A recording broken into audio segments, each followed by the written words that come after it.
संपूर्ण विष्णु पुराण प्रथम अंश 13वां अध्याय। राजा वेन और पृथु का चरित्र। श्री पराशर जी बोले, हे मैत्रेय, ध्रुव से उसकी पत्नी शिष्टि और भव्य को उत्पन्न किया और भव्य से शंभु का जन्म हुआ तथा शिष्टि के द्वारा उसकी पत्नी सुच्छाया ने रिपु, रिपुजय, विप्र, वृकल और वृक्तेजा नामक 5 निष्पाप पुत्र उत्पन्न किए। उनमें से रिपु के द्वारा बृहति के गर्भ से महातेजस्वी चाक्षुष का जन्म हुआ। चाक्षुष ने अपनी भार्या पुष्करणी से, जो वरुण कुल में उत्पन्न और महात्मा वीरण प्रजापति की पुत्री थी, मनु को उत्पन्न किया, जो 6ठे मनवंतर के अधिपति हुए। तपस्वियों में श्रेष्ठ मनु से वैराज प्रजापति की पुत्री नडवला के कुरु, पुरु, शतद्युम्र, तपस्वी, सत्यवान, शुचि, अग्निष्टोम, अतिरात्र तथा नवा सुद्युम्र और 10वां अभिमन्यु इन महातेजस्वी पुत्रों का जन्म हुआ। कुरु के द्वारा उसकी पत्नी आग्रेयी ने अंग, सुमना, ख्याति, क्रतु, अंगिरा और शिबी इन 6 परम तेजस्वी पुत्रों को उत्पन्न किया। अंग से सुनीता के वेन नामक पुत्र उत्पन्न हुआ। ऋषियों ने उस वेन जे दाहिने हाथ का संतान के लिए मंथन किया था। हे महामुने, वेन के हाथ का मंथन करने पर उससे वैन्य नामक महीपाल उत्पन्न हुए, जो पृथु नाम से विख्यात है और जिन्होंने प्रजा के हित के लिए पूर्व काल में पृथ्वी को दुहा था। श्री मैत्रेय जी बोले, हे मुनिश्रेष्ठ, परमर्षियों ने वेन के हाथ को क्यों मथा जिससे महापराक्रमी पृथु का जन्म हुआ? श्री पराशर जी बोले, हे मुने, मृत्यु की सुनीता नाम वाली जो प्रथम पुत्री थी, वह अंग को पत्नी रूप से दी ब्याही गई थी, उसी से वेन का जन्म हुआ।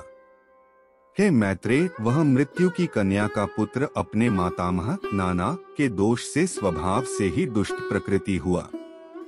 उस वेन का जिस समय महर्षियों द्वारा राजपद पर अभिषेक हुआ, उसी समय उस पृथ्वीपति ने संसार भर में यह घोषणा कर दी कि भगवान यज्ञ पुरुष मैं ही हूँ। मुझसे अतिरिक्त यज्ञ का भोक्ता और स्वामी हो ही कौन सकता है। इसलिए कभी कोई यज्ञ, दान और हवन आदि न करे। हे मैत्रेय, तब ऋषियों ने उस पृथ्वीपति के पास उपस्थित हो पहले उसकी खूब प्रशंसा कर सांत्वनायुक्त मधुर वाणी से कहा। ऋषिगण बोले, हे राजन, हे पृथ्वीपते, तुम्हारे राज्य और देह के उपकार तथा प्रजा के हित के लिए हम जो बात कहते हैं सुनो। तुम्हारा कल्याण हो। देखो, हम बड़े बड़े यज्ञों द्वारा जो सर्वयज्ञेश्वर देवाधिपति भगवान हरि का पूजन करेंगे, उसके फल में से तुमको भी भाग मिलेगा। हे नृप, इस प्रकार यज्ञों के द्वारा यज्ञ पुरुष भगवान विष्णु प्रसन्न होकर हम लोगों के साथ तुम्हारी भी सफल कामनाएं पूर्ण करेंगे। हे राजन, जिन राजाओं के राज्य में यज्ञेश्वर भगवान हरि का यज्ञों द्वारा पूजन किया जाता है, वे उनकी सभी कामनाओं को पूर्ण कर देते हैं। वेन बोला, मुझसे भी बढ़कर ऐसा और कौन है जो मेरा भी पूजनीय है? जिसे तुम यज्ञेश्वर मानते हो वह हरि कहलाने वाला कौन है? ब्रह्मा, विष्णु, महादेव, इंद्र, वायु, यम, सूर्य, अग्नि, वरुण, धाता, पूषा, पृथ्वी और चंद्रमा तथा इनके अतिरिक्त और भी जितने देवता शाप और कृपा करने में समर्थ है, वे सभी राजा के शरीर में निवास करते हैं। इस प्रकार राजा सर्वदेवमय है। हे ब्राह्मणों, ऐसा जानकर मैंने जैसी जो कुछ आज्ञा की है वैसा ही करो। देखो, कोई भी दान, यज्ञ और हवन आदि न करे। हे द्विजगण, स्त्री का परम धर्म जैसे अपने पति की सेवा करना ही माना गया है, वैसे ही आप लोगों का धर्म भी मेरी आज्ञा का पालन करना ही है। ऋषिगण बोले, महाराज, आप ऐसी आज्ञा दीजिए जिससे धर्म का क्षय न हो। देखिए, यह सारा जगत हवि का ही परिणाम है।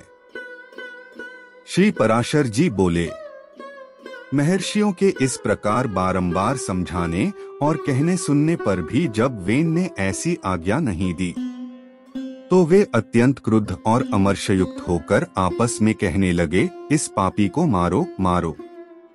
जो अनादि और अनंत यज्ञ पुरुष प्रभु विष्णु की निंदा करता है, वह अनाचारी किसी प्रकार पृथ्वीपति होने के योग्य नहीं है।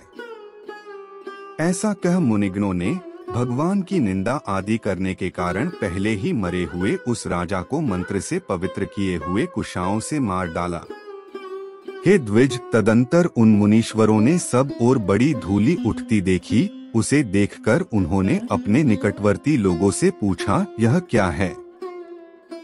उन पुरुषों ने कहा, राष्ट्र के राजाहीन हो जाने से दीन दुखिया लोगों ने चोर बनकर दूसरों का धन लूटना आरंभ कर दिया है। हे मुनिवरों, उन तीव्र वेग वाले परधनहारी चोरों के उत्पात से ही यह बड़ी भारी धूली उड़ती दिख रही है। तब उन सब मुनीश्वरों ने आपस में सलाह कर उस पुत्रहीन राजा की जंघा का पुत्र के लिए यत्न पूर्वक मंथन किया।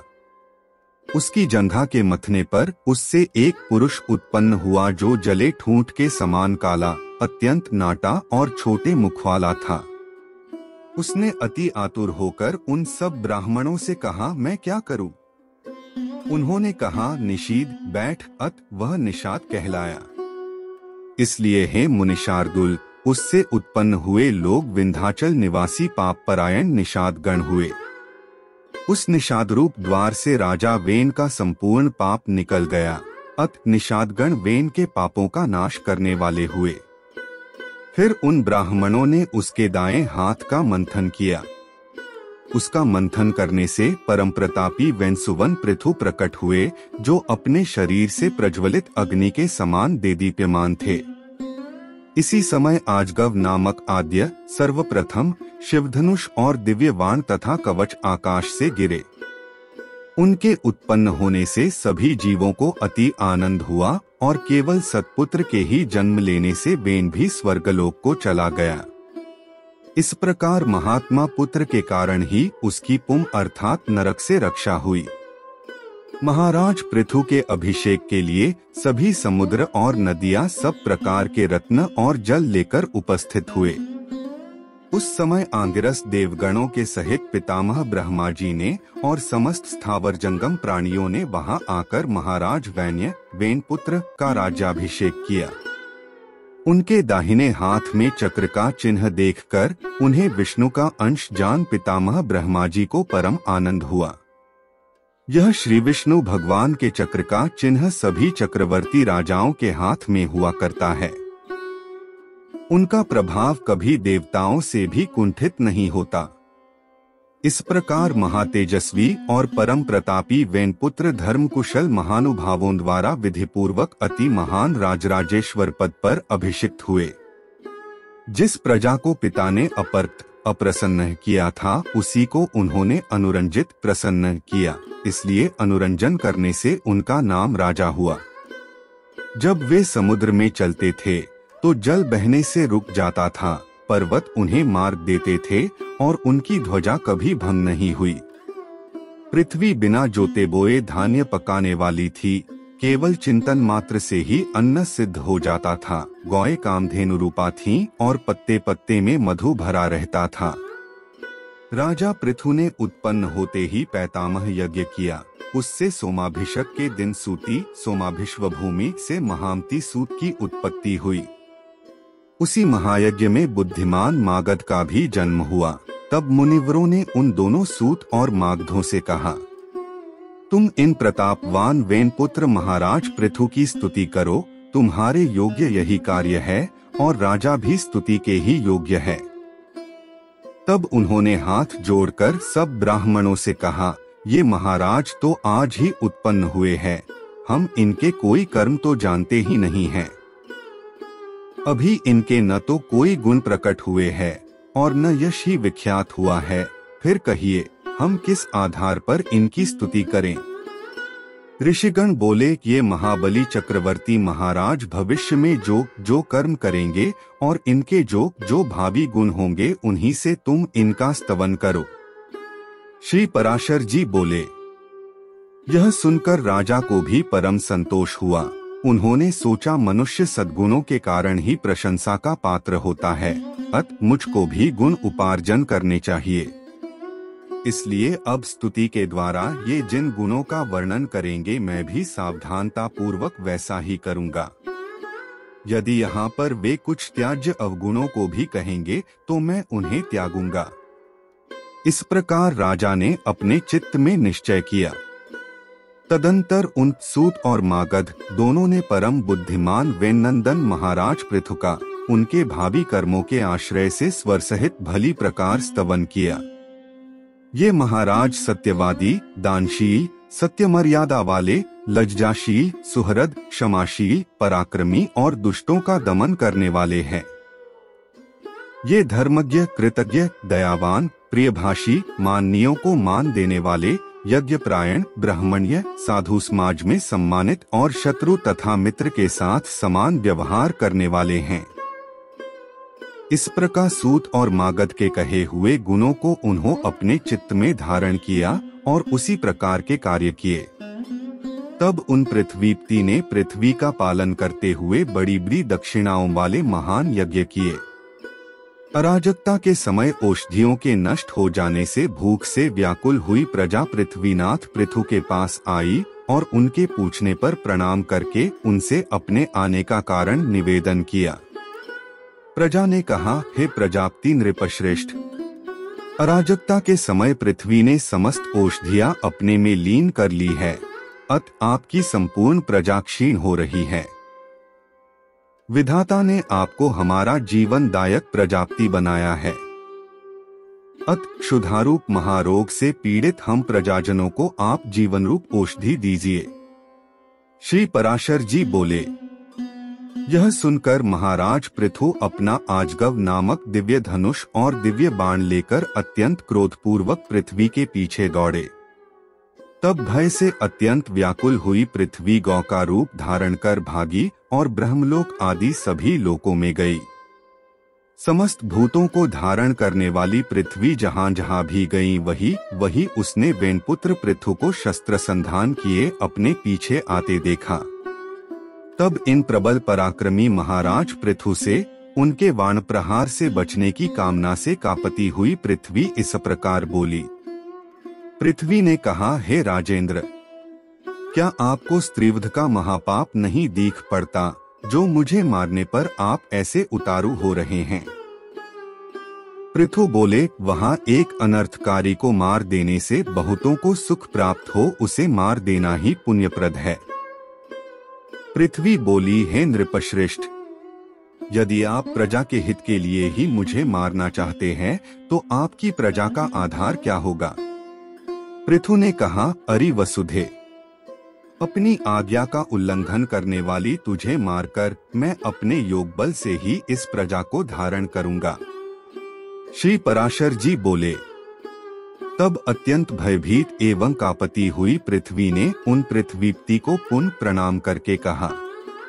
पृथ्वी बोली, हे राजन, यत्न पूर्वक आरंभ किए हुए सभी कार्य सिद्ध हो जाते हैं, अत मैं भी आपको एक उपाय बताती हूँ, यदि आपकी हो तो वैसा ही करें। हे नरनाथ, मैंने जिन समस्त औषधियों को पचा लिया है उन्हें यदि आपकी इच्छा हो तो दुग्ध रूप से मैं दे सकती हूँ।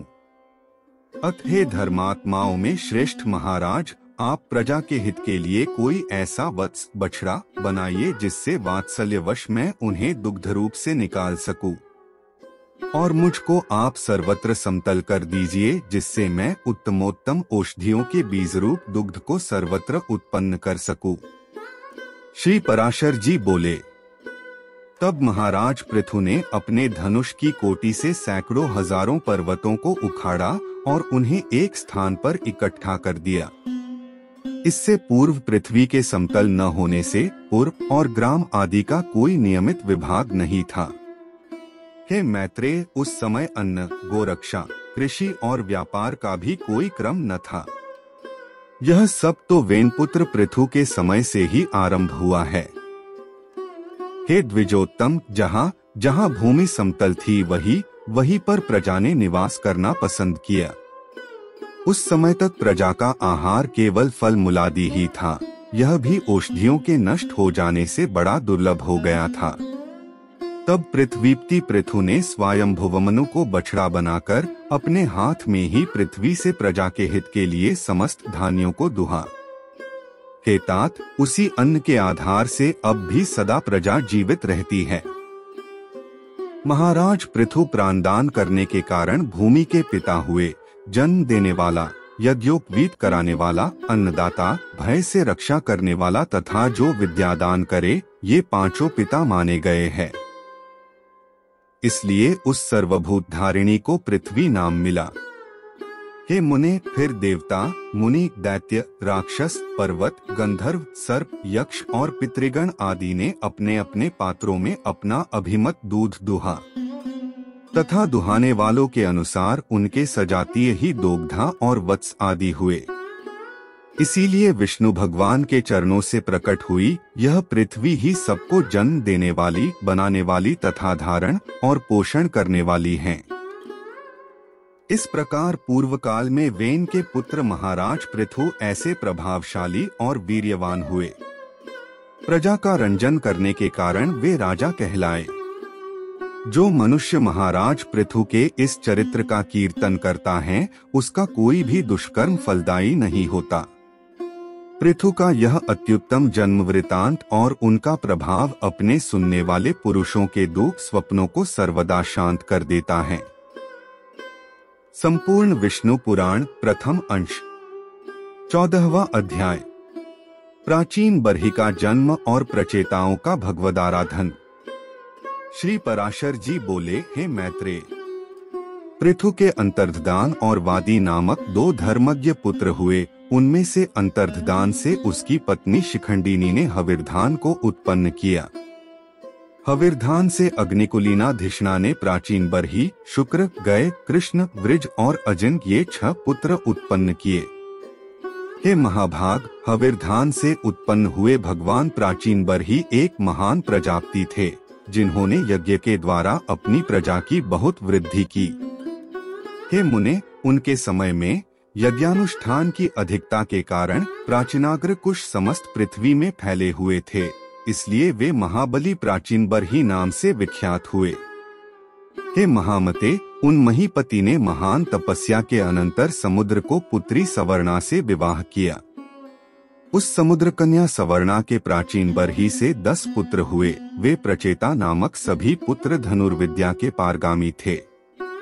इन्होंने समुद्र के जल में रहकर 10,000 वर्ष तक समान धर्म का आचरण करते हुए घोर तपस्या की।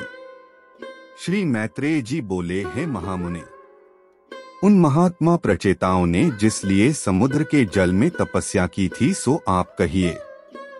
श्री पराशर जी कहने लगे, हे मैत्रेय, एक बार प्रजापति की प्रेरणा से प्रचेताओं के महात्मा पिता प्राचीन बरही ने उनसे अति सम्मान पूर्वक संतानोत्पत्ति के लिए इस प्रकार कहा। प्राचीन बरही बोले, हे पुत्रों, देवाधिदेव ब्रह्मा जी ने मुझे आज्ञा दी है कि तुम प्रजा की वृद्धि करो और मैंने भी उनसे बहुत अच्छा कह दिया है। अतः पुत्रगण, तुम भी मेरी प्रसन्नता के लिए सावधानता पूर्वक प्रजा की वृद्धि करो, क्योंकि प्रजापति की आज्ञा तुमको भी सर्वथा माननीय है। श्री पराशर जी बोले, हे मुने, उन राजकुमारों ने पिता के ये वचन सुनकर उनसे जो आज्ञा ऐसा कहकर फिर पूछा।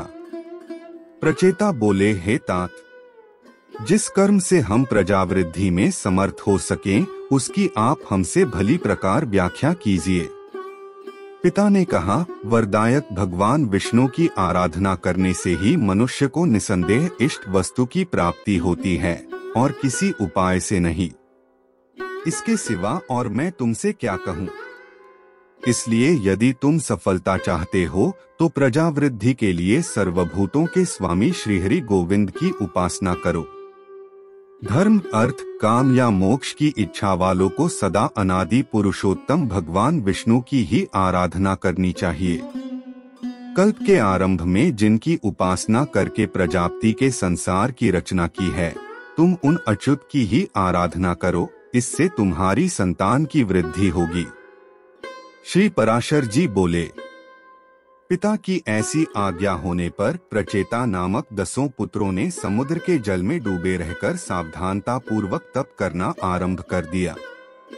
हे मुनिश्रेष्ठ, सर्वलोकाश्रय जगतपति श्री नारायण में चित्त लगाए हुए उन्होंने 10,000 वर्ष तक वही जल में ही स्थित रहकर देवाधिदेव श्रीहरि की एकाग्रचित्त से स्तुति की। जो अपनी स्तुति की जाने पर स्तुति करने वालों की सभी कामनाएं सफल कर देते हैं। श्री मैत्रेय जी बोले, हे मुनिश्रेष्ठ, समुद्र के जल में स्थित रहकर प्रचेताओं ने भगवान विष्णु की जो अति पवित्र स्तुति की थी वह कृपया मुझसे कहिए। श्री पराशर जी बोले, हे मैत्रेय, पूर्व काल में समुद्र में स्थित रहकर प्रचेताओं ने तन्मय भाव से श्री गोविंद की जो स्तुति की वह सुनो। प्रचेताओं ने कहा, जिनमें संपूर्ण वाक्यों की नित्य प्रतिष्ठा है, अर्थात जो संपूर्ण वाक्यों के एकमात्र प्रतिपाद्य है, तथा जो जगत की उत्पत्ति और प्रलय के कारण है, उन निखिल जगन्नायक परम प्रभु को हम नमस्कार करते हैं। जो आद्य ज्योतिष स्वरूप अनुपम अणु अनंत अपार और समस्त चराचर के कारण है, तथा जिन रूपहीन परमेश्वर के दिन रात्रि और संध्या ही प्रथम रूप है, उन काल स्वरूप भगवान को नमस्कार है। समस्त प्राणियों के जीवन रूप जिनके अमृतमय स्वरूप को देव और पितृगण नित्य प्रति भोगते हैं, उन सोमस्वरूप प्रभु को नमस्कार है। जो तीक्ष्ण स्वरूप अपने तेज से आकाशमंडल को प्रकाशित करते हुए अंधकार को भक्षण कर जाते हैं, तथा जो घाम शीत और जल के उद्गम स्थान है, उन सूर्य स्वरूप नारायण को नमस्कार है।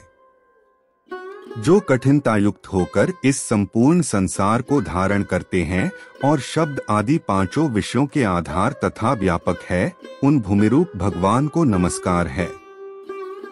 जो संसार का योनि रूप है और समस्त देहधारियों का बीज है, भगवान हरि के उस जल स्वरूप को हम नमस्कार करते हैं। जो समस्त देवताओं का हव्यभूक और पितृगण का कव्यभूक मुख है, उस अग्नि स्वरूप विष्णु भगवान को नमस्कार है। जो प्राण अपान आदि 5 प्रकार से देह में स्थित होकर दिन रात चेष्टा करता रहता है, तथा जिसकी योनि आकाश है, उस वायुरूप भगवान को नमस्कार है। जो समस्त भूतों को अवकाश देता है, उस अनंत मूर्ति और परम शुद्ध आकाश स्वरूप प्रभु को नमस्कार है। समस्त इंद्रिय सृष्टि के जो उत्तम स्थान है, उन शब्द स्पर्शादि रूप विधाता श्री कृष्ण चंद्र को नमस्कार है। जो क्षर और अक्षर इंद्रिय रूप से नित्य विषयों को ग्रहण करते हैं, उन ज्ञानमूल हरि को नमस्कार है। इंद्रियों के द्वारा ग्रहण किए विषयों को जो आत्मा के सम्मुख उपस्थित करता है, उस अंत करण रूप विश्वात्मा को नमस्कार है। जिस अनंत में सकल विश्व स्थित है, जिससे वह उत्पन्न हुआ है और जो उसके लय का भी स्थान है, उस प्रकृति स्वरूप परमात्मा को नमस्कार है।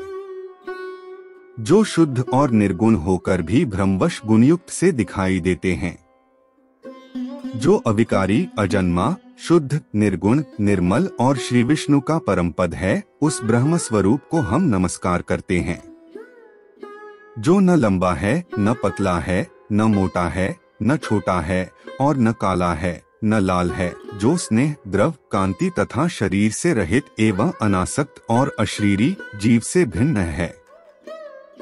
जो अवकाश स्पर्श गंध और रस से रहित तथा आँख कान विहीन अचल एवं जिह्वा हाथ और मन से रहित है। जो नाम गोत्र सुख और तेज से शून्य तथा कारणहीन है, जिसमें भय भ्रांति निद्रा जरा और मरण इन अवस्थाओं का अभाव है।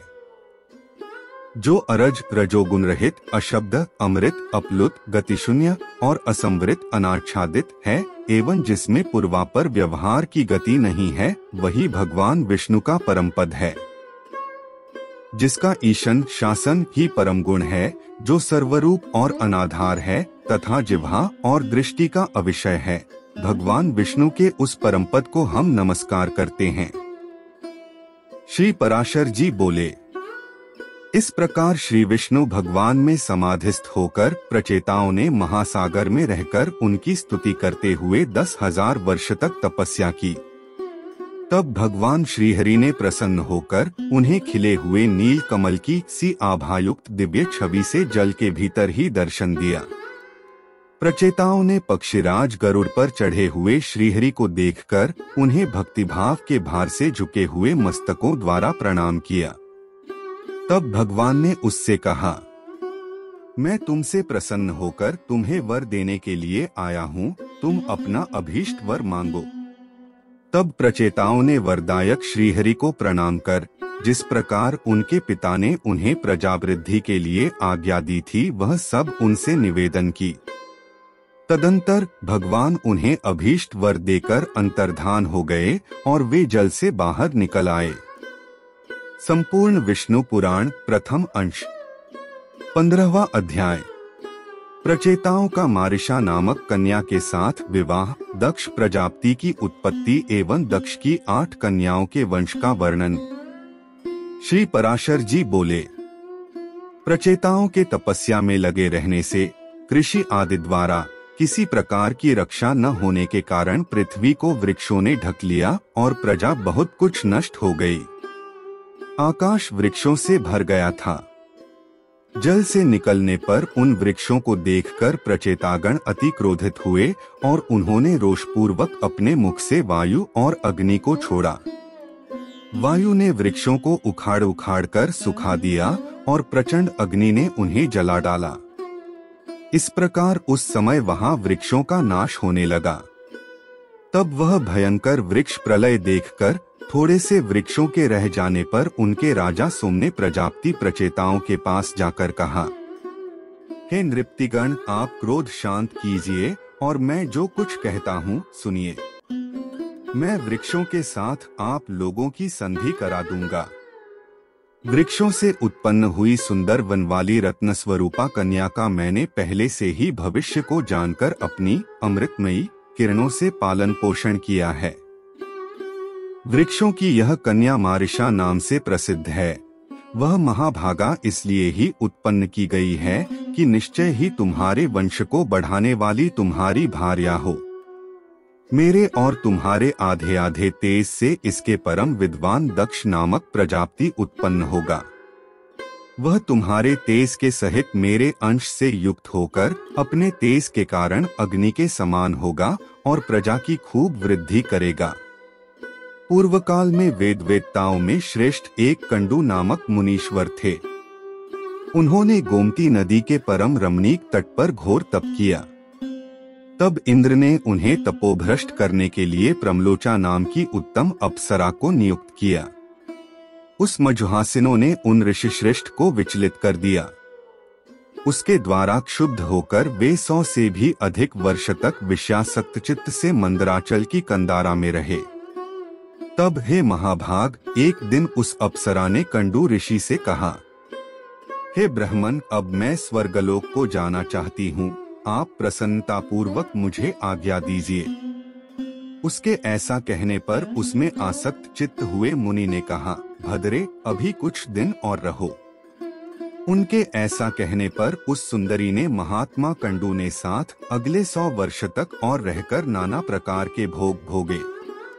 तब भी उसके यह पूछने पर कि भगवान, मुझे स्वर्गलोक को जाने की आज्ञा दीजिए, ऋषि ने यही कहा कि अभी और ठहरो। तदनंतर 100 वर्ष से कुछ अधिक बीत जाने पर उस सुमुखी ने प्रणययुक्त मुस्कान से सुशोभित वचनों में फिर कहा, ब्राह्मण, अब मैं स्वर्ग को जाती हूँ। 18। यह सुनकर मुनि ने उस विशालाक्षी को आलिंगन कर कहा, अई सुश्रु, अब तो तू बहुत दिनों के लिए चली जाएगी, इसलिए क्षण भर तो और ठहर। तब वह सुश्रोनी सुंदर कमर वाली उस ऋषि के साथ क्रीड़ा करती हुई 200 वर्ष से कुछ कम और रही। हे महाभाग, इस प्रकार जब जब वह सुंदरी देवलोक को जाने के लिए कहती तभी कंडू ऋषि उससे यही कहते कि अभी ठहर जा। मुनि के इस प्रकार कहने पर प्रणयभंग की पीड़ा को जानने वाली उस दक्षिणा ने दक्षिणा नायिका का लक्षण इस प्रकार कहा है, अन्य नायक में आसक्त रहते हुए भी जो अपने पूर्व नायक को गौरव, भय, प्रेम और सद्भाव के कारण न छोड़ती हो, उसे दक्षिणा जानना चाहिए। अपने दाक्षिण्यवश तथा मुनि के शाप से भयभीत होकर उन्हें न छोड़ा, तथा उन महर्षि महोदय का भी कामासक्त चित्त से उसके साथ अहर्निश रमन करते करते उसमें नित्य नूतन प्रेम बढ़ता गया। एक दिन वे मुनिवर बड़ी शीघ्रता से अपनी कुटी से निकले। उनके निकलते समय वह सुंदरी बोली, आप कहाँ जाते हैं? उसके इस प्रकार पूछने पर मुनि ने कहा, हे शुभे, दिन अस्त हो चुका है, इसलिए मैं संध्योपासना करूंगा, नहीं तो नित्य क्रिया नष्ट हो जाएगी। तब उस सुंदर दांतों वाली ने उन मुनीश्वर ने हंसकर कहा, हे सर्वधर्मज्ञ, क्या आज ही आपका दिन अस्त हुआ है? हे विप्र, अनेकों वर्षों के पश्चात आज आपका दिन अस्त हुआ है, इससे कहिए किसको आश्चर्य न होगा। मुनि बोले, भद्रे, नदी के इस सुंदर तट पर तुम आज सवेरे ही तो आई हो। मैंने आज ही तुमको अपने आश्रम में प्रवेश करते देखा था। अब दिन के समाप्त होने पर वह संध्या काल हुआ है। फिर सच तो कहो, ऐसा उपहास क्यों करती हो? प्रमलोचा बोली, ब्राह्मण, आपका यह कथन कि तुम सवेरे ही आई हो ठीक ही है, इसमें झूठ नहीं, परंतु उस समय को तो आज सैकड़ों वर्ष बीत चुके। सोम ने कहा, तब उन विप्रवर ने उस विशालाक्षी से कुछ घबराकर पूछा, अरे भीरू, ठीक ठीक बता, तेरे साथ रमण करते मुझे कितना समय बीत गया? प्रमलोचा ने कहा, अब तक 907 वर्ष, 6 महीने तथा 3 दिन और भी बीत चुके हैं। ऋषि बोले, अई भीरू, यह तू ठीक कहती है या मेरी हंसी करती है? मुझे तो ऐसा ही प्रतीत होता है कि मैं इस स्थान पर तेरे साथ केवल एक ही दिन रहा हूँ। प्रमलोचा बोली, हे ब्राह्मण, आपके निकट मैं झूठ कैसे बोल सकती हूँ? और फिर विशेषतया उस समय जबकि आज आप अपने धर्म मार्ग का अनुसरण करने में तत्पर होकर मुझसे पूछ रहे हैं। सोम ने कहा, हे राजकुमारों, उसके ये सत्य वचन सुनकर मुनि ने मुझे धिक्कार है, मुझे धिक्कार है, ऐसा कहकर स्वयं ही अपने को बहुत कुछ भला बुरा कहा। मुनि बोले, ओह, मेरा तप नष्ट हो गया, जो ब्रह्मवेत्ताओं का धन था वह लुट गया और विवेक बुद्धि मारी गई। अहो, स्त्री को किसी ने मोह उपजाने के लिए ही रचा है। मुझे अपने मन को जीतकर छहों उर्मियों, क्षुधा, पिपासा, लोभ, मोह, जरा और मृत्यु, ये 6 उर्मियां है, से अतीत परब्रह्म को जानना चाहिए। जिसने मेरी इस प्रकार की बुद्धि को नष्ट कर दिया, उस कामरूपी महाग्रह को धिक्कार है। नरक ग्राम के मार्ग रूप इस स्त्री के संग से वेदवेद्य भगवान की प्राप्ति के कारण रूप मेरे समस्त व्रत नष्ट हो गए। इस प्रकार उन धर्मज्ञ मुनिवर ने अपने आप ही अपनी निंदा करते हुए वहां बैठी हुई उस अप्सरा से कहा, अरे पापिनी, अब तेरी जहां इच्छा हो चली जा। तूने अपनी भाईभंगी से मुझे मोहित करके इंद्र का जो कार्य था वह पूरा कर लिया। मैं अपने क्रोध से प्रज्वलित हुए अग्नि द्वारा तुझे भस्म नहीं करता हूँ, क्योंकि सज्जनों की मित्रता साथ पग साथ रहने से हो जाती है और मैं तो तेरे साथ निवास कर चुका हूँ। अथवा इसमें तेरा दोष भी क्या है जो मैं तुझ पर क्रोध करूँ? दोष तो सारा मेरा ही है, क्योंकि मैं बड़ा ही अजितेंद्रिय हूँ। तू महामोह की पिटारी और अत्यंत निंदनीय है। हाय, तूने इंद्र के स्वार्थ के लिए मेरी तपस्या नष्ट कर दी, तुझे धिक्कार है। सोम ने कहा, वे ब्रह्मर्षि, उस सुंदरी से जब तक ऐसा कहते रहे तब तक वह भय के कारण पसीने में सराबोर होकर अत्यंत कांपती रही। इस प्रकार जिसका समस्त शरीर पसीने में डूबा हुआ था और जो भय से थरथर कांप रही थी, उस प्रमलोचा से मुनिश्रेष्ठ कंडू ने क्रोध पूर्वक कहा, अरे तू चली जा, चली जा। तब बारंबार फटकारे जाने पर वह उस आश्रम से निकली और आकाश मार्ग से जाते हुए उसने अपना पसीना वृक्ष के पत्तों से पोंछा। वह बाला वृक्षों के नवीन लाल लाल पत्तों से अपने पसीने से तर शरीर को पोंछती हुई एक वृक्ष से दूसरे वृक्ष पर चलती गई। उस समय ऋषि ने उसके शरीर में जो गर्भ स्थापित किया था वह भी रोमांच से निकले हुए पसीने के रूप में उसके शरीर से बाहर निकल आया। उस गर्भ को वृक्षों ने ग्रहण कर लिया, उसे वायु ने एकत्रित कर दिया और मैं अपनी किरणों से उसे पोषित करने लगा। इससे वह धीरे धीरे बढ़ गया। वृक्षाग्र से उत्पन्न हुई वह मारिशा नाम की सुमुखी कन्या तुम्हें वृक्षगण समर्पण करेंगे। अब यह क्रोध शांत करो। इस प्रकार वृक्षों से उत्पन्न हुई वह कन्या प्रमलोचा की पुत्री है तथा कंडू मुनि की, मेरी और वायु की भी संतान है। श्री पराशर जी बोले, हे मैत्रेय, साधु श्रेष्ठ भगवा कंडू भी तप के क्षीण हो जाने से पुरुषोत्तम क्षेत्र नामक भगवान विष्णु की निवास भूमि को गए। और हे राजपुत्रों, वहां वे महायोगी एकनिष्ठ होकर एकाग्र चित्त से ब्रह्मपार मंत्र का जप करते हुए ऊर्ध्वबाहु रहकर श्री विष्णु भगवान की आराधना करने लगे। प्रचेता गण बोले, हम कंडू मुनि का ब्रह्मपार नामक परम स्तोत्र सुनना चाहते हैं, जिसका जप करते हुए उन्होंने श्री केशव की आराधना की थी। सोम ने कहा, हे राजकुमारों, वह मंत्र इस प्रकार है। श्री विष्णु भगवान संसार मार्ग की अंतिम अवधि है, उनका पार पाना कठिन है, वे पर आकाशादि से भी पर अर्थात अनंत है, सत्य स्वरूप है। तपोनिष्ठ महात्माओं को ही वे प्राप्त हो सकते हैं, क्योंकि वे पर अनात्म प्रपंच से परे हैं तथा पर इंद्रियों के अगोचर परमात्मा है और भक्तों के पालक एवं उनके अभीष्ट को पूर्ण करने वाले हैं। वे कारण के हेतु और उसके भी हेतु के भी परम हेतु है और इस प्रकार समस्त कर्म और कर्ता आदि के सहित कार्य रूप से स्थित सकल प्रपंच का पालन करते हैं। ब्रह्मा ही प्रभु है, ब्रह्मा ही सर्वजीव रूप है और ब्रह्मा ही सकल प्रजा का पति, रक्षक तथा अविनाशी है। वह ब्रह्मा अव्यय, नित्य और अजन्मा है तथा वही क्षय आदि समस्त विकारों से शून्य विष्णु है। क्योंकि वह अक्षर, अज और नित्य ब्रह्मा ही पुरुषोत्तम भगवान विष्णु है, इसलिए मेरे राग आदि दोष शांत हो। इस ब्रह्मपार नामक परम स्तोत्र का जप करते हुए श्री केशव की आराधना करने से उन मुनीश्वर ने परम सिद्धि प्राप्त की। जो पुरुष इस स्तव को नित्य प्रति पढ़ता या सुनता है, वह काम आदि सकल दोषों से मुक्त होकर अपना मनोवांछित फल प्राप्त करता है। अब मैं तुम्हें यह बताता हूँ कि यह मारिशा पूर्वजन्म में कौन थी। यह बता देने से तुम्हारे कार्य का गौरव सफल होगा, अर्थात तुम प्रजावृद्धि रूप फल प्राप्त कर सकोगे। यह साध्वी अपने पूर्व जन्म में एक महारानी थी। पुत्रहीन अवस्था में ही पति के मर जाने पर इस महाभागा ने अपने भक्तिभाव से विष्णु भगवान को संतुष्ट किया। इसकी आराधना से प्रसन्न हो विष्णु भगवान ने प्रकट होकर कहा, हे शुभे, वर मांग। तब इसने अपनी मनोभिलाषा इस प्रकार कह सुनाई, भगवन, बाल विधवा होने के कारण मेरा जन्म व्यर्थ हुआ।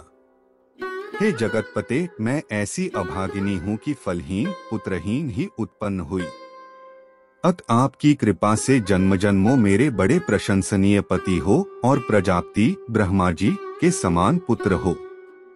और हे अधोक्षज, आपके प्रसाद से मैं भी कुल, शील, अवस्था, सत्य, दाक्षिण्य, कार्यकुशलता, शीघ्रकारिता, अविसंवादिता, उल्टा न कहना, सत्व, वृद्ध सेवा और कृतज्ञता आदि गुणों से तथा सुंदर रूप संपत्ति से संपन्न और सबको प्रिय लगने वाली अयोनिजा माता के गर्भ से जन्म लिए बिना ही उत्पन्न हो।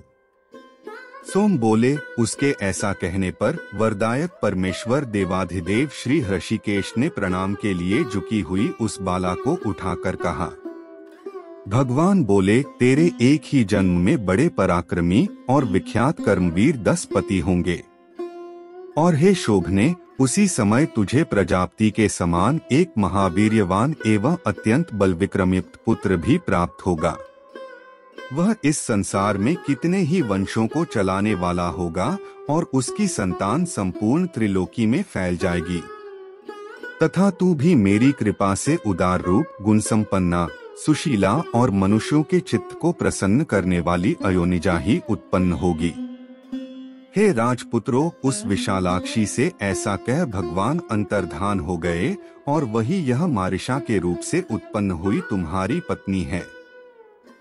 श्री पराशर जी बोले, तब सोमदेव के कहने से प्रचेताओं ने अपना क्रोध शांत किया और इस मारिशा को वृक्षों से पत्नी रूप से ग्रहण किया। उन 10 प्रचेताओं से मारिशा के महाभाग दक्ष प्रजापति का जन्म हुआ, जो पहले ब्रह्मा जी से उत्पन्न हुआ थे। हे महामते, उन महाभाग दक्ष ने ब्रह्मा जी की आज्ञा पालते हुए सर्गरचना के लिए उद्यत होकर उनकी अपनी सृष्टि बढ़ाने और संतान उत्पन्न करने के लिए नीचऊंच तथा द्विपद चतुष्पद आदि नाना प्रकार के जीवों को पुत्र रूप से उत्पन्न किया। प्रजापति दक्ष ने पहले मन से ही सृष्टि करके फिर स्त्रियों की उत्पत्ति की। उनमें से 10 धर्म को और 13 कश्यप को दी तथा काल परिवर्तन में नियुक्त अश्विनी आदि 27 चंद्रमा को विवाह दी। उन्हीं से देवता, दैत्य, नाग, गौ, पक्षी, गंधर्व, अप्सरा और दानव आदि उत्पन्न हुए। हे मैत्रेय, दक्ष के समय से ही प्रजा का मैथुन स्त्री पुरुष संबंध द्वारा उत्पन्न होना आरंभ हुआ है। उससे पहले तो अत्यंत तपस्वी प्राचीन सिद्ध पुरुषों के तपोबल से उनके संकल्प, दर्शन अथवा स्पर्श मात्र से ही प्रजा उत्पन्न होती थी। श्री मैत्रेय जी बोले, हे महामुने, मैंने तो सुना था कि दक्ष का जन्म ब्रह्मा जी के दाएं अंगूठे से हुआ था, फिर वे प्रचेताओं के पुत्र किस प्रकार हुए?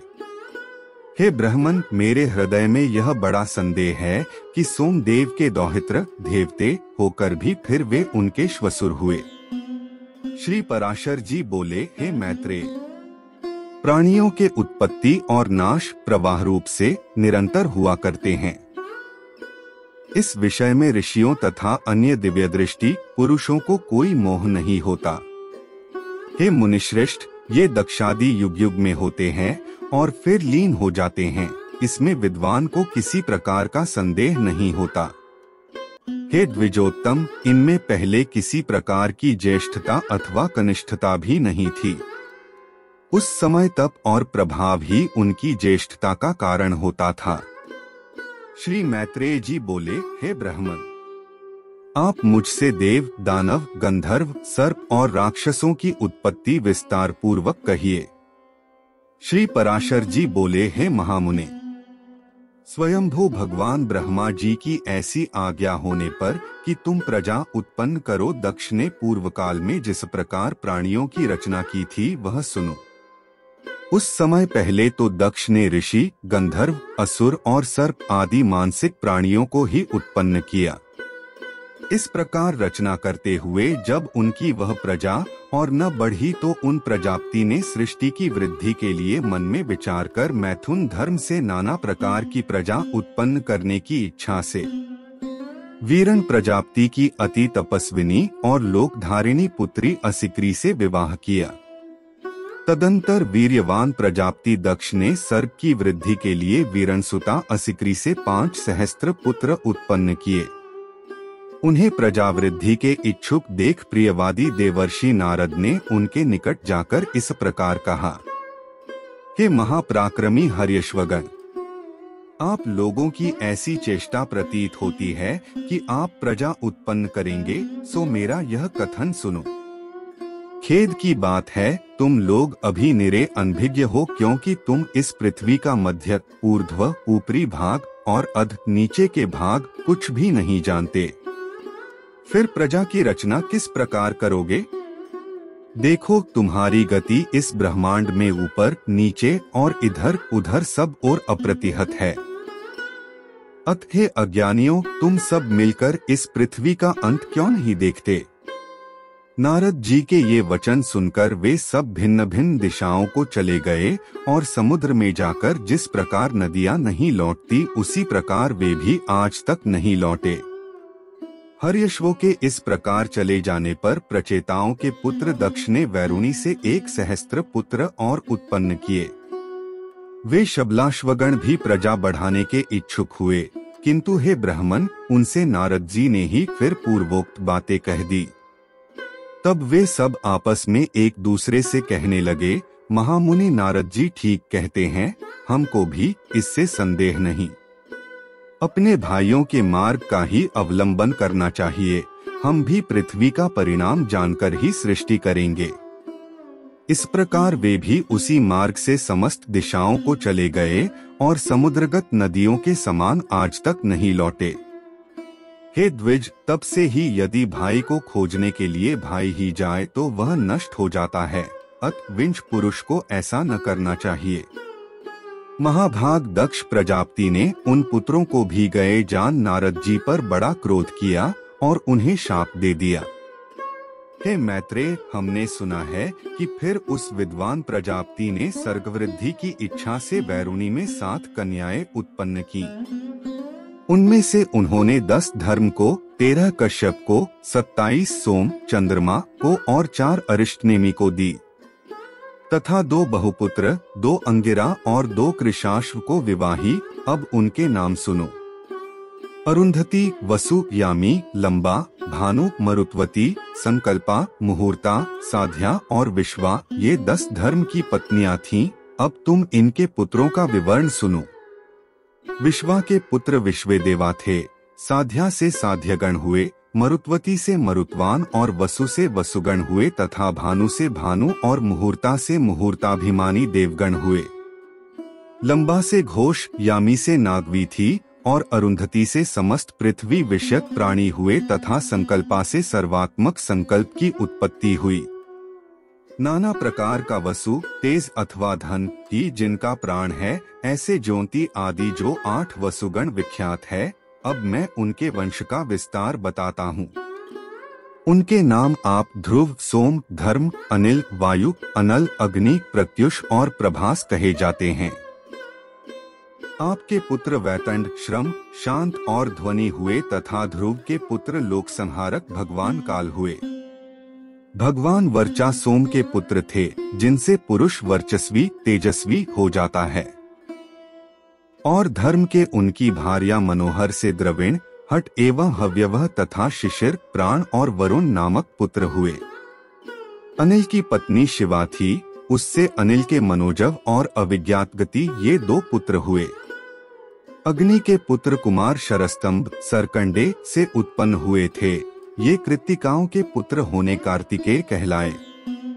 शाख, विशाख और नैग में इनके छोटे भाई थे। देवल नामक ऋषि को प्रत्युष का पुत्र कहा जाता है। इन देवल के भी 2 क्षमाशील और मनीषी पुत्र हुए।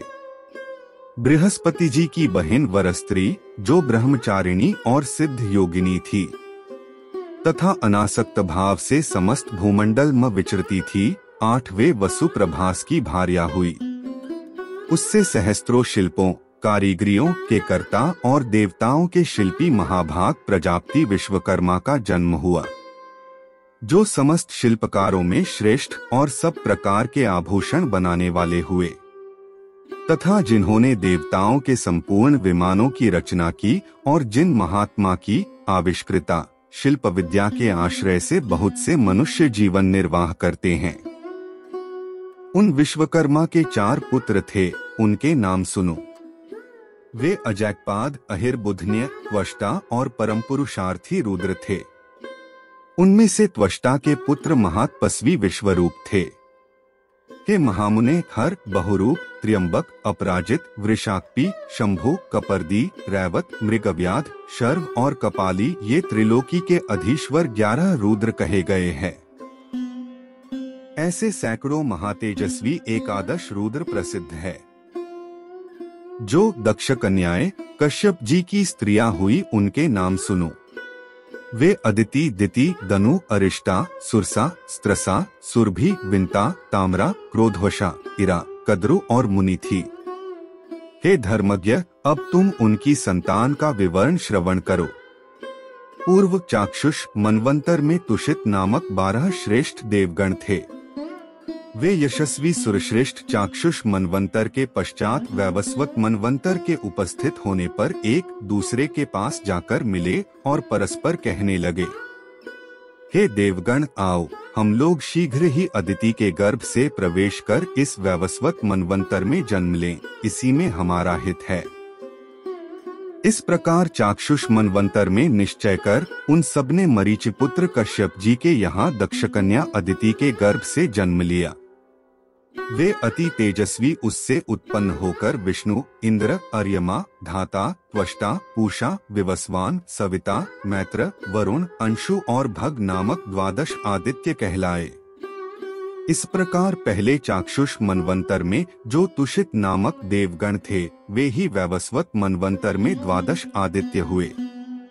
सोम की जिन 27 सुव्रता पत्नियों के विषय में पहले कह चुके हैं, वे सब नक्षत्र योगिनी है और इन नामों से ही विख्यात है। उन अति तेजस्विनियों से अनेक प्रतिभाशाली पुत्र उत्पन्न हुए। अरिष्टनेमि की पत्नियों के 16 पुत्र हुए। बुद्धिमान बहुपुत्र की भार्या कपिला, अतिलोहिता, पीता और अशिता नामक 4 प्रकार की विद्युत कही जाती है।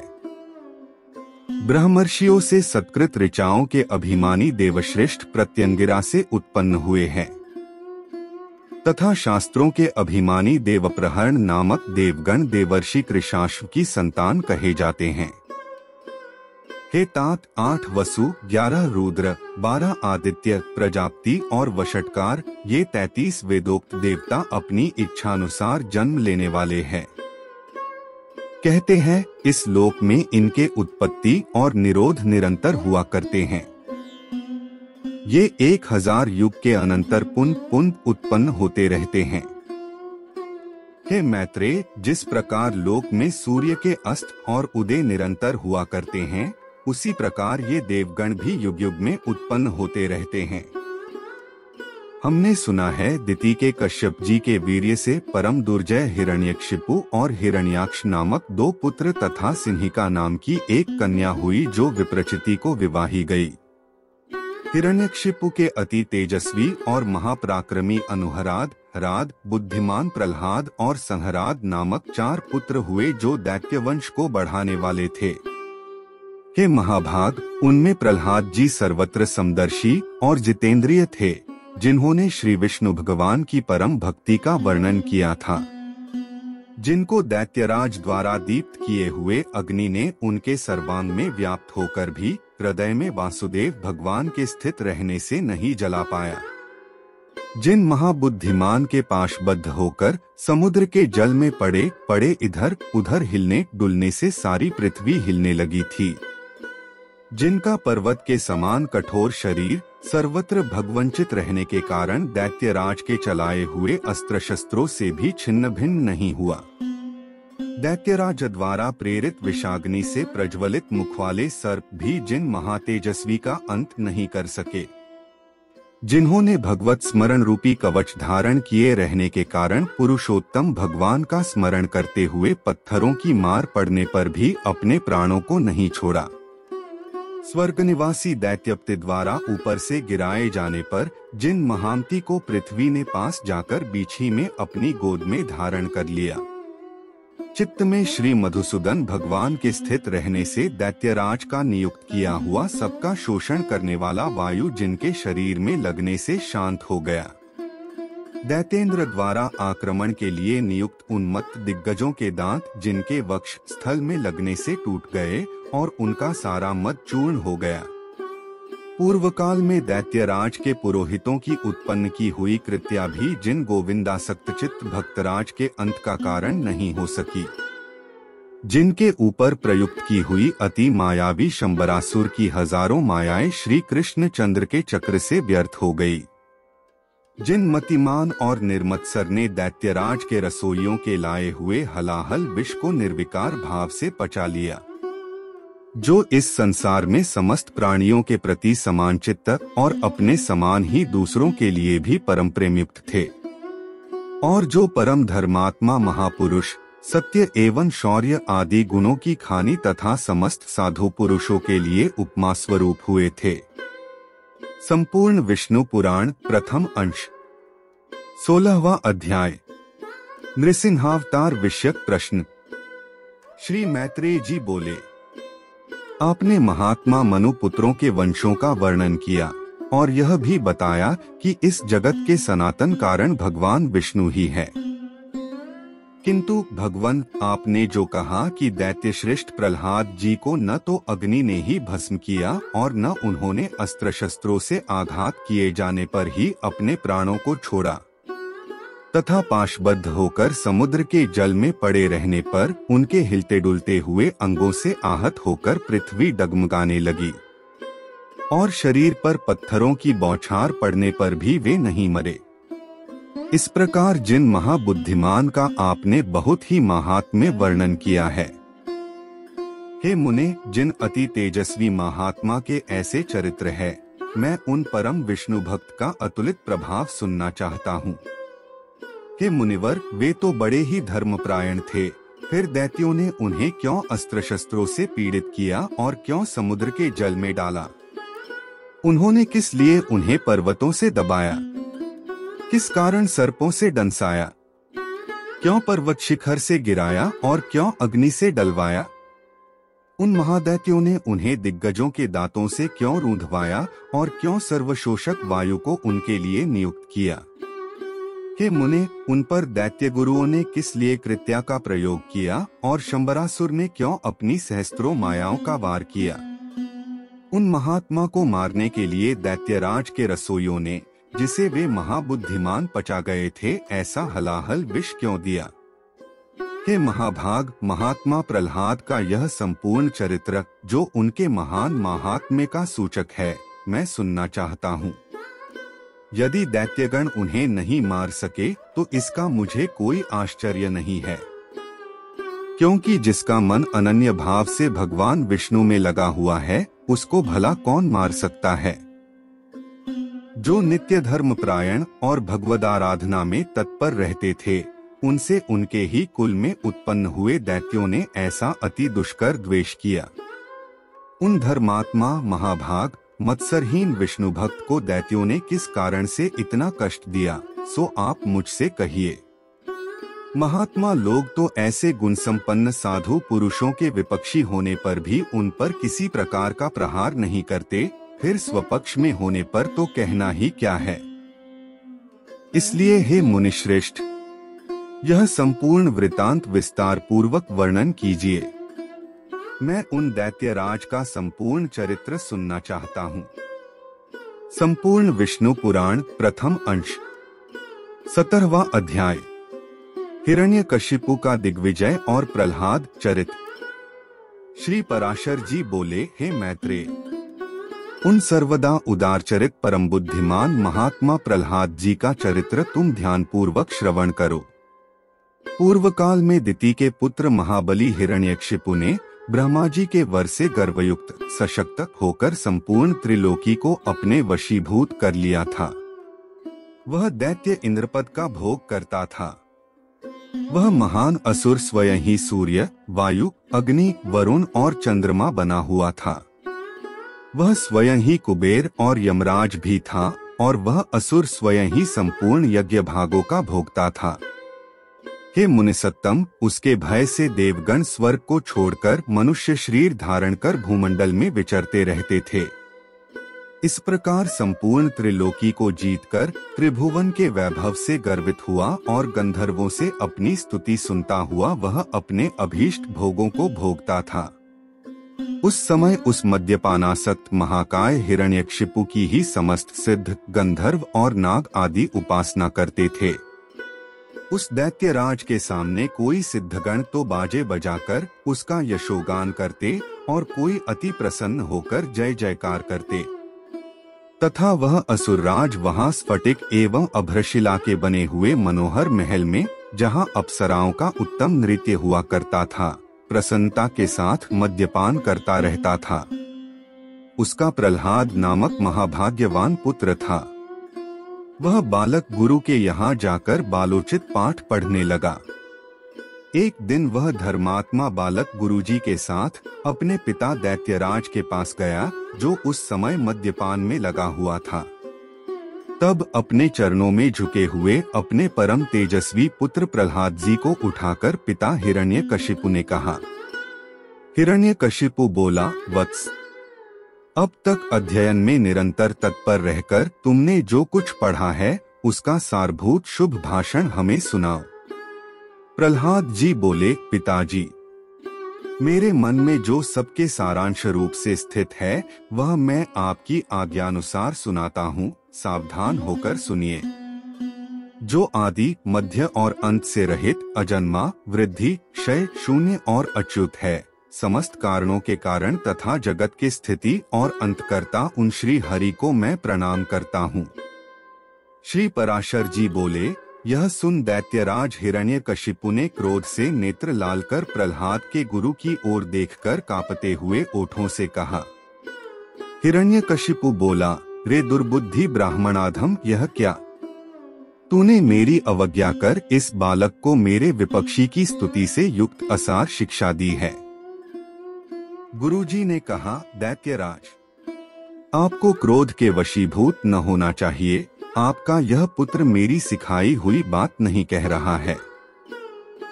हिरण्यकशिपु बोला, बेटा प्रहलाद, बताओ तो तुमको यह शिक्षा किसने दी है? तुम्हारे गुरु जो कहते हैं कि मैंने तो इसे ऐसा उपदेश दिया नहीं है।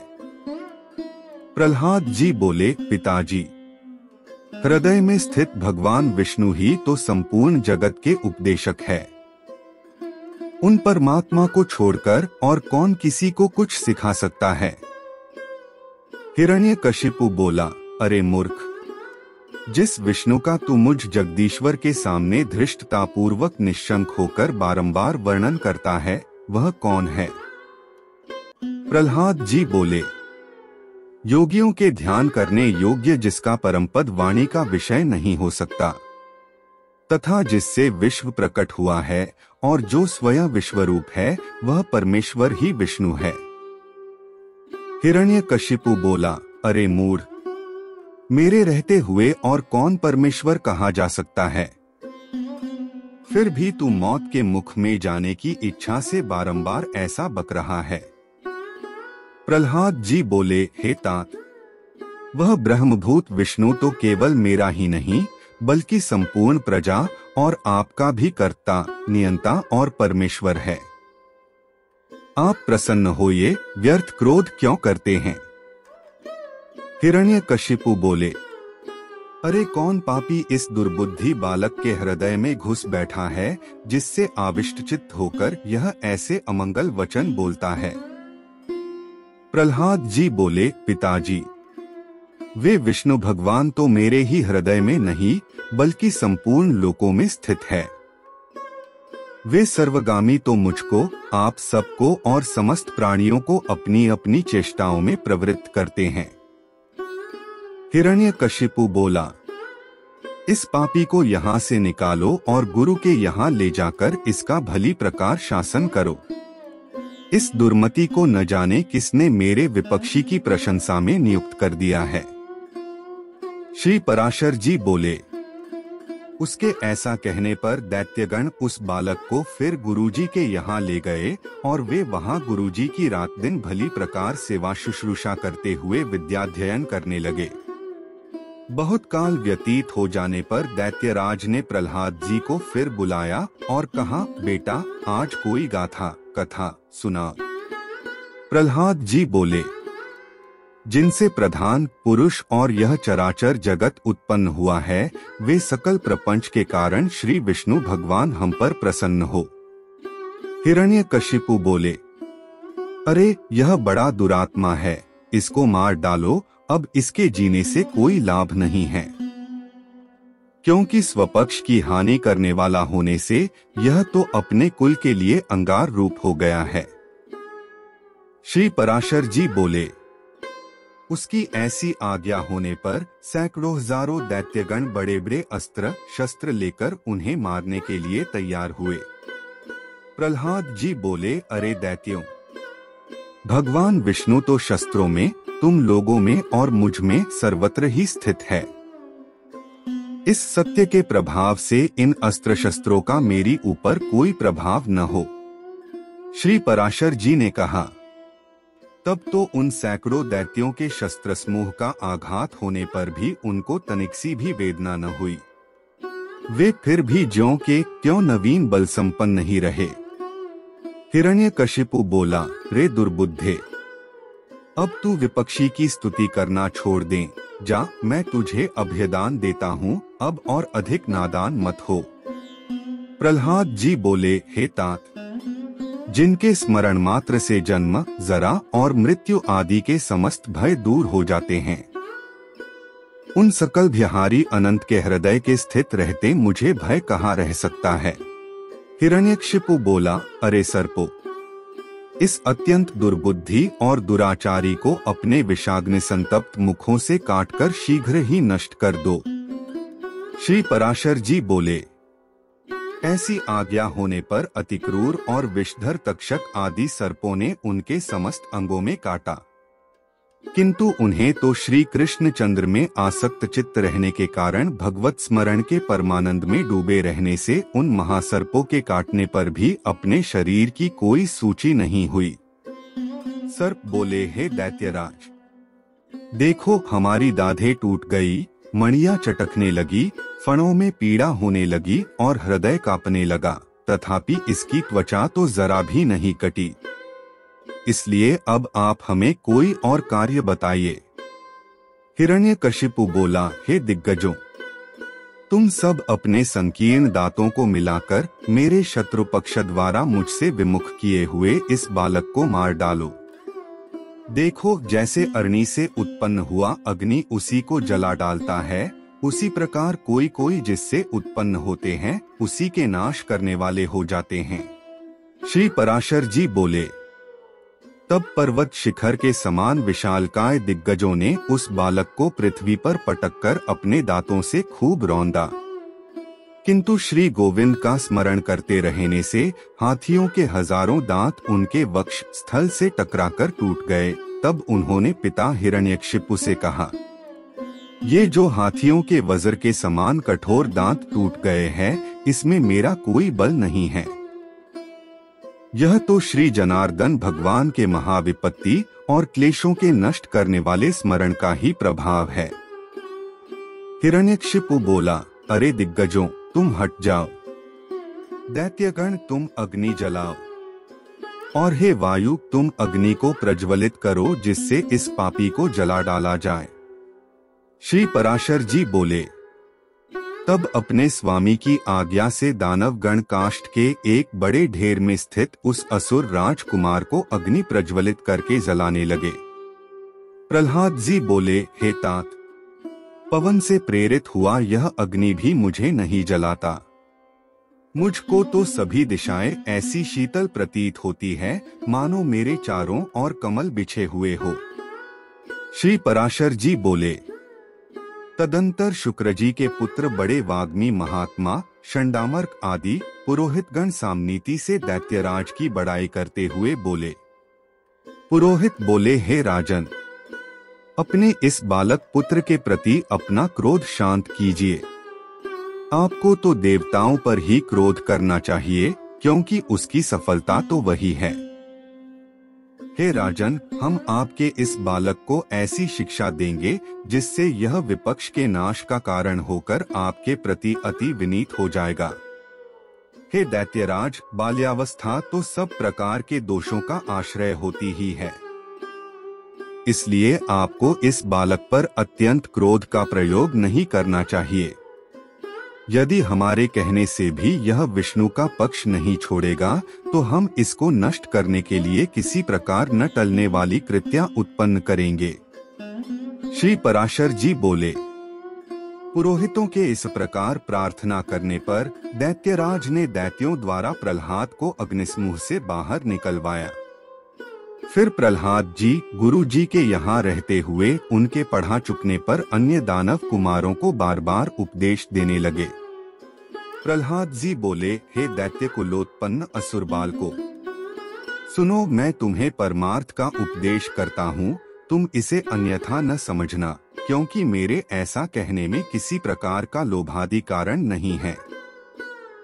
सभी जीव जन्म, बाल्यावस्था और फिर यौवन प्राप्त करते हैं, तत्पश्चात दिन दिन वृद्धावस्था की प्राप्ति भी अनिवार्य ही है।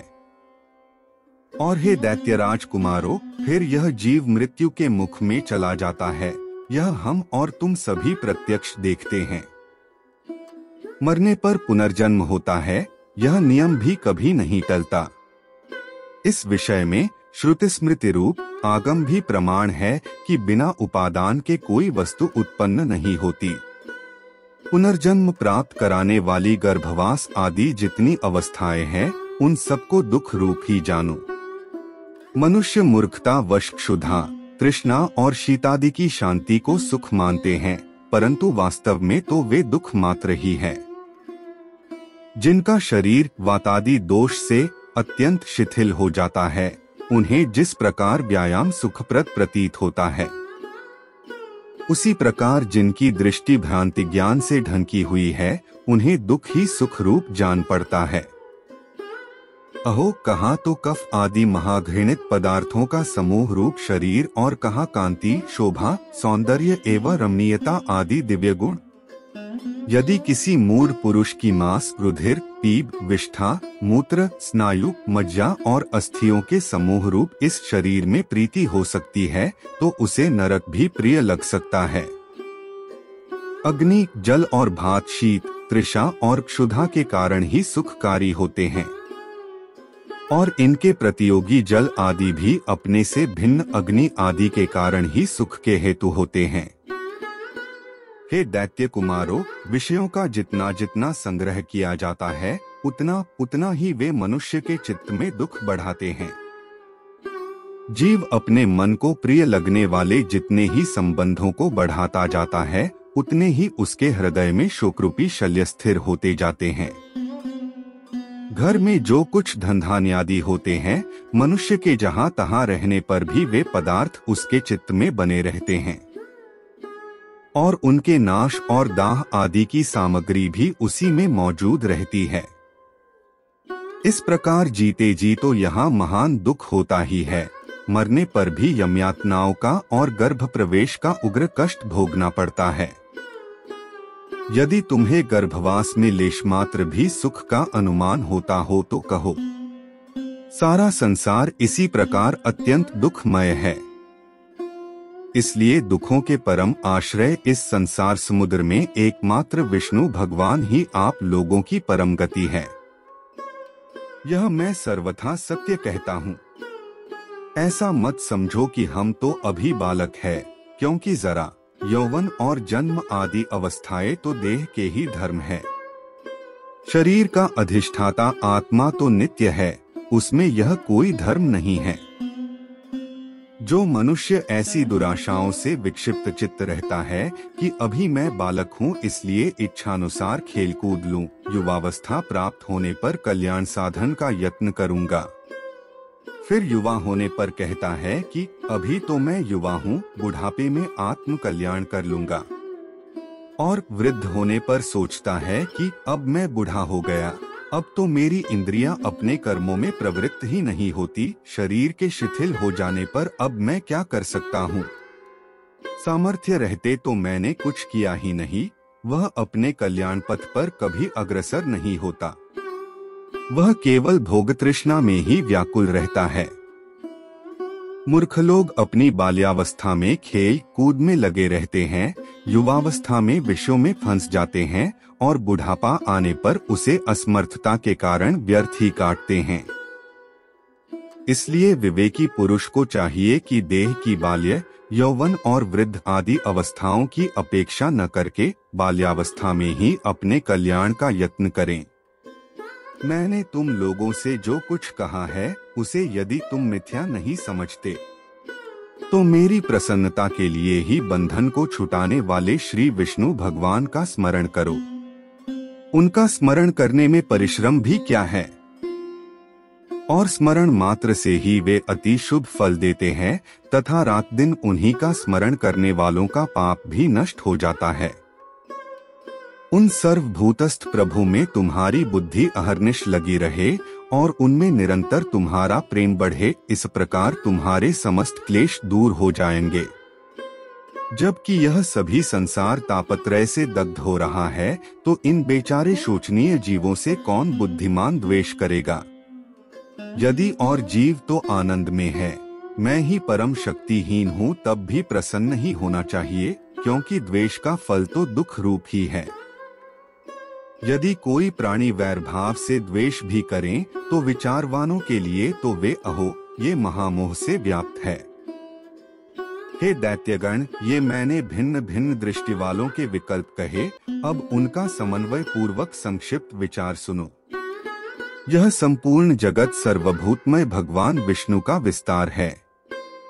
अत विचक्षण पुरुषों को इसे आत्मा के समान अभेद रूप से देखना चाहिए। इसलिए दैत्य भाव को छोड़कर हम और तुम ऐसा यत्न करें जिससे शांति लाभ कर सके। जो अग्नि, सूर्य, चंद्रमा, वायु, मेघ, वरुण, सिद्ध, राक्षस, यक्ष, दैत्यराज, सर्प, किन्नर, मनुष्य, पशु और अपने दोषों से तथा ज्वर, नेत्र रोग, अतिसार, लीहा और गुल्म आदि रोगों से एवं द्वेष, ईर्ष्या, मत्सर, राग, लोभ और किसी अन्य भाव से भी कभी क्षीण नहीं होती, और जो सर्वदा अत्यंत निर्मल है उसे मनुष्य अमल स्वरूप श्री केशव में मनोनिवेश करने से प्राप्त कर लेता है। हे दैत्यों, मैं आग्रह पूर्वक कहता हूँ, तुम इस असार संसार के विषयों में कभी संतुष्ट मत होना। तुम सर्वत्र समदृष्टि करो, क्योंकि समता ही श्री अच्युत की आराधना है। उन अच्युत के प्रसन्न होने पर फिर संसार में दुर्लभ ही क्या है। तुम धर्म, अर्थ और काम की इच्छा कभी न करना, वे तो अत्यंत तुच्छ है। उसे ब्रह्मा रूप महावृक्ष का आश्रय लेने पर तो निसंदेह मोक्षरूप महाफल प्राप्त कर लोगे। संपूर्ण विष्णु पुराण प्रथम अंश 18वां अध्याय। प्रहलाद को मारने के लिए विष, शस्त्र और अग्नि आदि का प्रयोग एवं प्रहलादकृत भगवत स्तुति। श्री पराशर जी बोले, उनकी ऐसी चेष्टा देख दैत्यों ने दैत्यराज हिरण्यकशिपु से डरकर उससे सारा वृतांत कह सुनाया, और उसने भी तुरंत अपने रसोइयों को बुलाकर कहा। हिरण्यकशिपु बोला, अरे सुदगण, मेरा यह दुष्ट और दुर्मति पुत्र औरों को भी कुमार्ग का उपदेश देता है, अत तुम शीघ्र ही इसे मार डालो। तुम उसे उसके बिना जाने समस्त खाद्य पदार्थों में हलाहल विष मिलाकर दो और किसी प्रकार का सोच विचार न कर उस पापी को मार डालो। श्री पराशर जी बोले, तब उन रसोइयों ने महात्मा प्रहलाद को जैसी कि उनके पिता ने आज्ञा दी थी उसी के अनुसार विष दे दिया। हे मैत्रेय, तब वे उस घोर हलाहल विष को भगवान नाम के उच्चारण से अभिमंत्रित कर अन्न के साथ खा गए तथा भगवान नाम के प्रभाव से निस्तेज हुए उस विष को खाकर उसे बिना किसी विकार के पचाकर स्वस्थ चित्त से स्थित रहे। उस महान विष को पचा हुआ देख रसोइयों ने भय से व्याकुल हो हिरण्यकशिपु के पास जा उसे प्रणाम करके कहा। सूदगण बोले, हे दैत्यराज, हमने आपकी आज्ञा से अत्यंत तीक्ष्ण विष दिया था, तथापि आपके पुत्र प्रहलाद ने उसे अन्न के साथ पचा लिया। हिरण्यकशिपु बोला, हे पुरोहितगण, शीघ्रता करो, उसे नष्ट करने के लिए अब कृत्या उत्पन्न करो और देरी न करो। श्री पराशर जी बोले, तब पुरोहितों ने अति विनीत प्रहलाद से उसके पास जाकर शांति पूर्वक कहा। पुरोहित बोले, हे आयुष्मान, तुम त्रिलोकी में विख्यात ब्रह्मा जी के कुल में उत्पन्न हुए हो और दैत्यराज हिरण्यकशिपु के पुत्र हो। तुम्हें देवता अनंत अथवा और भी किसी से क्या प्रयोजन है? तुम्हारे पिता तुम्हारे तथा संपूर्ण लोकों के आश्रय है और तुम भी ऐसे ही होंगे। इसलिए तुम यह विपक्ष की स्तुति करना छोड़ दो। तुम्हारे पिता सब प्रकार प्रशंसनीय है और वे ही समस्त गुरुओं में परम गुरु है। प्रहलाद जी बोले, हे महाभागगण, यह ठीक ही है।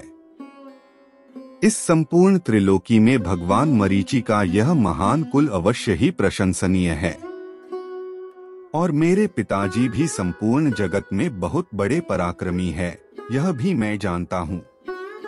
यह बात भी बिल्कुल ठीक है, अन्यथा नहीं।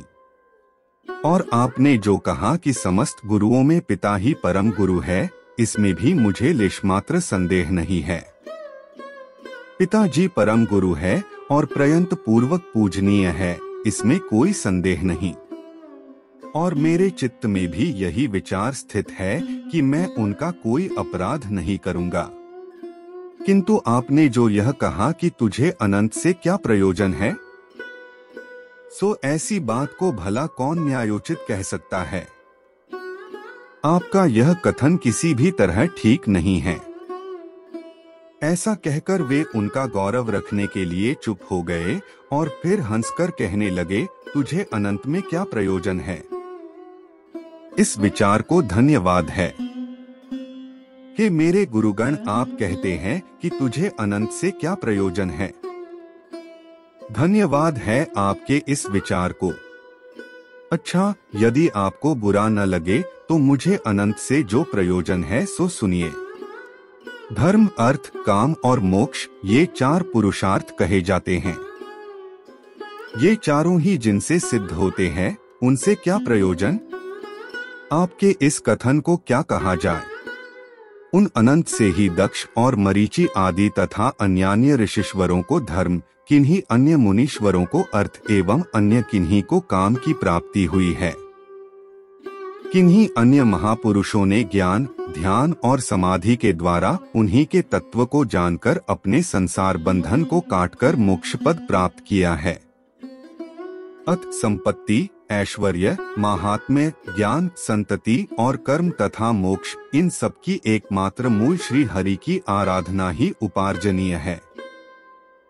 हे द्विजगण, इस प्रकार जिनसे अर्थ, धर्म, काम और मोक्ष ये चारों ही फल प्राप्त होते हैं, उनके लिए भी आप ऐसा क्यों कहते हैं कि अनंत से तुझे क्या प्रयोजन है और बहुत कहने से क्या लाभ।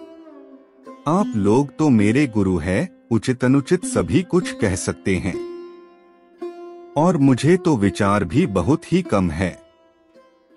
इस विषय में अधिक क्या कहा जाए। सबके अंतःकरणों में स्थित एकमात्र वे ही संसार के स्वामी तथा उसके रचिता, पालक और संहारक है। वे ही भोक्ता और भोज्य तथा वे ही एकमात्र जगदीश्वर है। हे गुरुगण, मैंने बाल्य भाव से यदि कुछ अनुचित कहा हो तो आप क्षमा करने। पुरोहित गण बोले, अरे बालक, हमने तो यह समझकर कि तू फिर ऐसी बात न कहेगा, तुझे अग्नि में जलने से बचाया है। हम यह नहीं जानते थे कि तू ऐसा बुद्धिहीन है। रे दुर्मते, यदि तू हमारे कहने से अपने इस मोहमय आग्रह को नहीं छोड़ेगा तो हम तुझे नष्ट करने के लिए कृत्या उत्पन्न करेंगे। प्रहलाद जी बोले, कौन जीव किससे मारा जाता है और कौन किससे रक्षित होता है। शुभ और अशुभ आचरणों के द्वारा आत्मा स्वयं ही अपनी रक्षा और नाश करता है। कर्मों के कारण ही सब उत्पन्न होते हैं और कर्म ही उनकी शुभाशुभ गतियों के साधन है। इसलिए प्रयत्न पूर्वक शुभ कर्मों का ही आचरण करना चाहिए। श्री पराशर जी बोले, उनके ऐसा कहने पर उन दैत्यराज के पुरोहितों ने क्रोधित होकर अग्निशिखा के समान प्रज्वलित शरीर वाली कृत्या उत्पन्न कर दी। उस अति भयंकरी ने अपने पादाघात से पृथ्वी को कंपित करते हुए वहां प्रकट होकर बड़े क्रोध से प्रहलाद जी की छाती में त्रिशूल से प्रहार किया। किंतु उस बालक के वक्ष स्थल में लगते ही वह तेजोमय त्रिशूल टूटकर पृथ्वी पर गिर पड़ा और वहां गिरने से भी उसके सैकड़ों टुकड़े हो गए। जिस हृदय से निरंतर अक्षुण्ण भाव से श्री हरि भगवान विराजते हैं, उसमें लगने से तो वज्र के भी टूक टूक हो जाते हैं, त्रिशूल की तो बात ही क्या है। उन पापी पुरोहितों ने उस निष्पाप बालक पर कृत्या का प्रयोग किया था, इसलिए तुरंत ही उसने उन पर वार किया और स्वयं भी नष्ट हो गई। अपने गुरुओं को कृत्या द्वारा जलाए जाते देख महामती प्रहलाद, हे कृष्ण रक्षा करो, हे अनंत बचाओ, ऐसा कहते हुए उनकी ओर दौड़े। प्रहलाद जी कहने लगे, हे सर्वव्यापी, विश्वरूप, विश्वस्त्रष्टा जनार्दन, इन ब्राह्मणों की इस मंत्राग्नि रूप सह दुख से रक्षा करो। सर्वव्यापी जगत गुरु भगवान विष्णु सभी प्राणियों में व्याप्त है, इस सत्य के प्रभाव से ये पुरोहित गण जीवित हो जाएं। यदि मैं सर्वव्यापी और अक्षय श्री विष्णु भगवान को अपने विपक्षियों में भी देखता हूँ तो ये पुरोहित गण जीवित हो जाएं। जो लोग मुझे मारने के लिए आए, जिन्होंने मुझे विष दिया, जिन्होंने आग में जलाया, जिन्होंने दिग्गजों से पीड़ित कराया और सर्पों से डंसाया, उन सब के प्रति यदि मैं समान मित्र भाव से रहा हूँ और मेरी कभी पाप बुद्धि नहीं हुई तो उस सत्य के प्रभाव से ये दैत्य पुरोहित जी उठे। श्री पराशर जी बोले। ऐसा कहकर उनके स्पर्श करते ही वे ब्राह्मण स्वस्थ होकर उठ बैठे और इस विनयावंत बालक से कहने लगे। पुरोहित गण बोले, हे वत्स, तू बड़ा श्रेष्ठ है। तू दीर्घायु, निर्द्वंद, बलवीर्य संपन्न तथा पुत्र, पौत्र एवं धनैश्वर्यादि से संपन्न हो। श्री पराशर जी बोले, हे महामुने, ऐसा कह पुरोहितों ने दैत्यराज हिरण्यकशिपु के पास जा उसे सारा समाचार ज्यों का त्यों सुना दिया।